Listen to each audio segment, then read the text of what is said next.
ವರ್ಷದ ಹಿಂದೆ ಧಾರವಾಡದಲ್ಲಿ ಯೋಗೇಶ್ ಗೌಡ ಅವರ ಬರ್ಬರ ಹತ್ಯೆ ನಡೆದಿತ್ತು.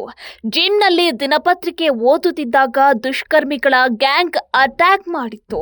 ಕಣ್ಣಿಗೆ ಕಾರದ ಪುಡಿ ಎರಚಿ ಯೋಗೇಶ್ ಗೌಡರನ್ನ ಮಾರಕಾಸ್ತ್ರಗಳಿಂದ ಕೊಚ್ಚಿ ಕೊಲೆ ಮಾಡಲಾಗಿತ್ತು.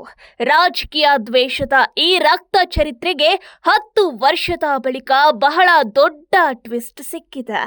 ಜನಪ್ರತಿನಿಧಿಗಳ ವಿಶೇಷ ಕೋರ್ಟ್ ಕಾಂಗ್ರೆಸ್ ಶಾಸಕ ವಿನಯ್ ಕುಲಕರ್ಣಿ ಅವರನ್ನ ಅಪರಾಧಿ ಎಂದು ಘೋಷಿಸಿದೆ. ವಿನಯ್ ಕುಲಕರ್ಣಿ ಅವರ ಜೊತೆಗೆ 17 ಮಂದಿಯ ಅಪರಾಧ ಸಾಬೀತಾಗಿದೆ.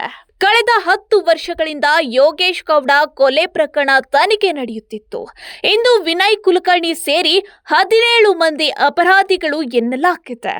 ಜನಪ್ರತಿನಿಧಿ ನ್ಯಾಯಾಲಯದ ನ್ಯಾಯಾಧೀಶರಾದ ಸಂತೋಷ್ ಗಜಾನನ್ ಭಟ್ ಅವರು ತೀರ್ಪು ಪ್ರಕಟಿಸಿದ್ದಾರೆ. ಕೂಡಲೇ ಅವರನ್ನು ಸಿಬಿಐ ಪೊಲೀಸರು ವಶಕ್ಕೆ ಪಡೆದುಕೊಳ್ಳಲು ಸೂಚಿಸಿದ್ದಾರೆ. ಕಾಂಗ್ರೆಸ್ ಶಾಸಕರು ಬೆಂಗಳೂರಿನ ಪರಪ್ಪನ ಅಗ್ರಹಾರ ಜೈಲು ಸೇರಿದ್ದಾರೆ. ಗುರುವಾರ ಅಂದ್ರೆ ನಾಳೆಯೇ ಶಾಸಕ ವಿನಯ್ ಕುಲಕರ್ಣಿಯ ಶಿಕ್ಷೆ ಪ್ರಮಾಣ ಪ್ರಕಟವಾಗುವ ಸಾಧ್ಯತೆ ಇದೆ.